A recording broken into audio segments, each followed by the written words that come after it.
विश्वास कुमार रमेश, इनको अभी तक आप जान चुके होंगे। वही इकलौता शख्स जो अहमदाबाद प्लेन क्रैश में जिंदा बचा। इस हादसे में 243 यात्री और सभी क्रू मेंबर्स की मौत हो गई, लेकिन विश्वास बच गए। जब उन्होंने ये फ्लाइट बोर्ड की थी तो उनका सीट नंबर था 11A। जी हाँ, ये कोई खास नंबर तो नहीं, लेकिन आपको जानकर हैरानी होगी कि आज से 27 साल पहले 1998 में भी थाईलैंड में एक ऐसा ही प्लेन क्रैश हुआ था, जिसमें सिर्फ एक बंदा जिंदा बचा था और वो थे थाई सिंगर और एक्टर जेम्स रुआंगसक, और वो भी सीट नंबर 11A पर ही बैठे थे। इन दोनों ही केसेस में कॉमन है सीट नंबर 11A। ये कोइंसिडेंस इतना गहरा था कि लोगों ने इस कुर्सी को लकी कहना शुरू कर दिया।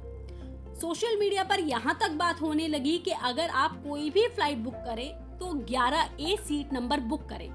लेकिन क्या वाकई में सीट 11A सबसे सेफ होती है? और अगर आप ये सीट बुक करेंगे तो आप बड़े हादसों से बच सकते हैं। इसको जानने से पहले आप विश्वास का केस अच्छे से समझिए। विश्वास ने जब लंदन के लिए अपनी फ्लाइट बोर्ड की थी तब वो 11A सीट पर बैठे थे, जो एक इमरजेंसी एग्जिट के बिल्कुल पास थी, और वही उनका एस्केप रूट भी बना। पर एविएशन सेफ्टी एक्सपर्ट्स कुछ और ही कहते हैं कि ये इतना सिंपल नहीं है। रॉयटर्स की एक रिपोर्ट के मुताबिक एविएशन सेफ्टी एक्सपर्ट्स ने बताया है कि हर क्रैश का डायनेमिक अलग होता है। किसी पर्टिकुलर सीट को या किसी एक सीट को सेफ कहना टेक्निकली गलत है। कभी फ्रंट सीट ज्यादा अच्छी होती है तो कभी रियर सीट। कभी फायर पैटर्न डिसाइड करता है तो कभी बाहर निकलने का टाइमिंग डिसाइड करता है कि सबसे सेफ सीट कौन सी है। फ्लाइट सेफ्टी फाउंडेशन के मिशेल फॉक्स कहते हैं कि हर एक्सीडेंट अलग होता है और सिर्फ सीट लोकेशन के बेसिस पर आप सर्वाइवल प्रिडिक्ट नहीं कर सकते। वहीं एवी लॉ एविएशन कंसल्टिंग के चेयरमैन का कहना है कि इस पर्टिकुलर केस में 11A सेफेस्ट थी क्योंकि वो एग्जिट के पास थी। पर हर एयरक्राफ्ट में ये सेम नहीं होता। हर मॉडल और कॉन्फ़िगरेशन अलग होती है। इसका मतलब अगर आप हर फ्लाइट में 11A चूज कर रहे हो तो ये जरूरी नहीं कि वो हमेशा सबसे सेफ हो।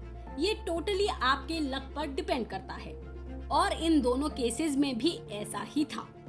थाई सिंगर और विश्वास दोनों की कहानियों में एक इमोशनल पैरेलल जरूर है, लेकिन साइंस अभी तक सीट नंबर और सर्वाइवल के बीच कोई डायरेक्ट कनेक्शन नहीं बताता। फिर भी सीट 11A अब लोगों के लिए एक अर्बन लेजेंड बन चुकी है। एक कुर्सी जो 2 बार मौत के मुंह से किसी को खींच लाई है।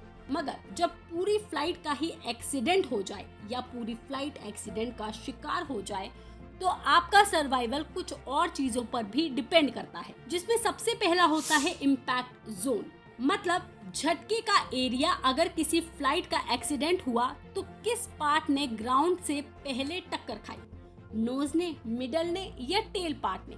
क्रैश का एंगल और स्पीड डिसाइड करता है कि कौन सा एरिया ज्यादा इफेक्ट होगा, और आपकी सीट कहीं भी हो सकती है और इम्पैक्ट जोन भी कहीं भी हो सकता है।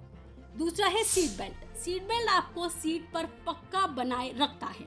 US NTSB के मुताबिक सीट बेल्टेड पैसेंजर्स की सर्वाइवल प्रोबेबिलिटी 80% तक ज्यादा होती है, इसलिए किसी भी एक्सीडेंट के टाइम पर आप सीट बेल्ट पहने रखिए। तीसरा है बाहर निकलने का टाइमिंग। एक्सीडेंट के बाद आप फ्लाइट से कितनी जल्दी बाहर निकले।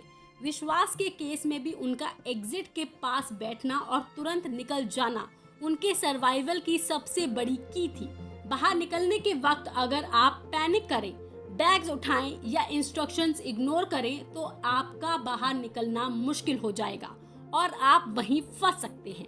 आपको बस कुछ भी करके सबसे पहले खुद को किसी भी सिचुएशन से बाहर निकालना है और फिर किसी और की मदद करनी है या अपनी बाकी चीजें ढूंढनी है। आपको हमारी जानकारी, खबर कैसी लगी आप हमें कमेंट करके जरूर बताएं।